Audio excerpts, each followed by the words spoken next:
They're not moving on, they're waiting. Quietly, watching, convinced that any moment now, you'll break the silence. And here's the part most people don't realize. Your silence isn't just distance to them. It's pressure. Welcome back to TF. There's this unspoken game narcissists play. They step back, go quiet, sometimes even disappear, not because they're done, but because they believe you're not. In their mind, your past loyalty wasn't love. It was proof you'd always come back. So they wait. They sit with this quiet confidence, telling themselves, any day now, they'll text. They always do. It's not hope, it's entitlement. A belief that your emotional connection to them was a weakness they could rely on forever. But then something unexpected happens. You don't reach out, and that's when the shift begins. At first, they dismiss it.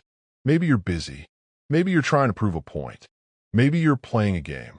But deep down, something starts to feel off. Because silence, real silence, isn't something they're used to losing control over.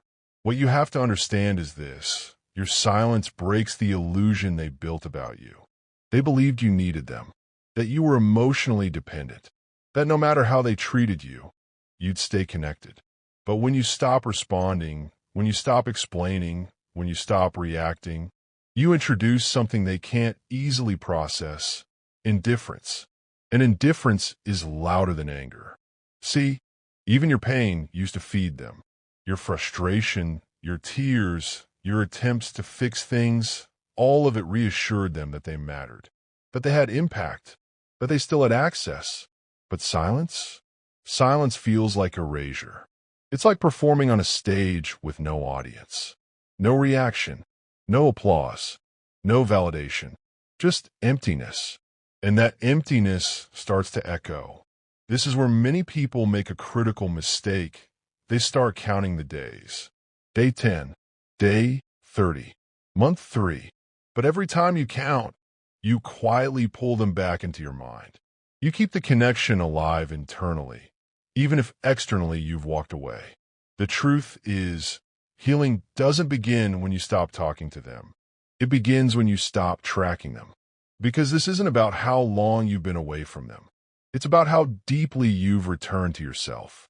Shift the focus. Not, it's been 45 days without them, but it's been 45 days of choosing peace.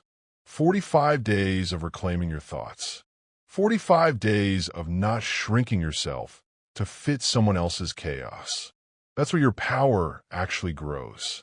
Meanwhile, on their side, the waiting game starts to crack. Confidence turns into confusion. Confusion turns into irritation. And irritation slowly becomes something they rarely admit, anxiety. Because now it's no longer about when you'll come back. It's about why you didn't. And that question unsettles them more than your presence ever did.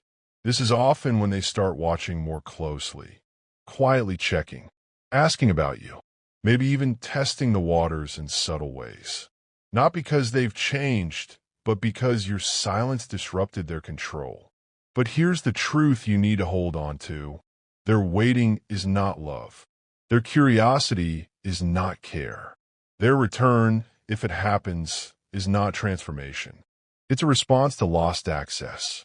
And your silence? It's not weakness. It's not avoidance. It's not a game. It's a boundary that finally doesn't require explanation. So if you're in that quiet space right now, wondering if they're thinking about you, they are. But more importantly, you're finally learning to think about yourself again. And that changes everything. If this resonated with you, take a second to like the video, subscribe to TF, and stay with us, because the next insight might be the one that truly sets you free. And just a gentle reminder, this content is for awareness and personal growth. Every situation is unique, so always trust your judgment and seek professional support when needed.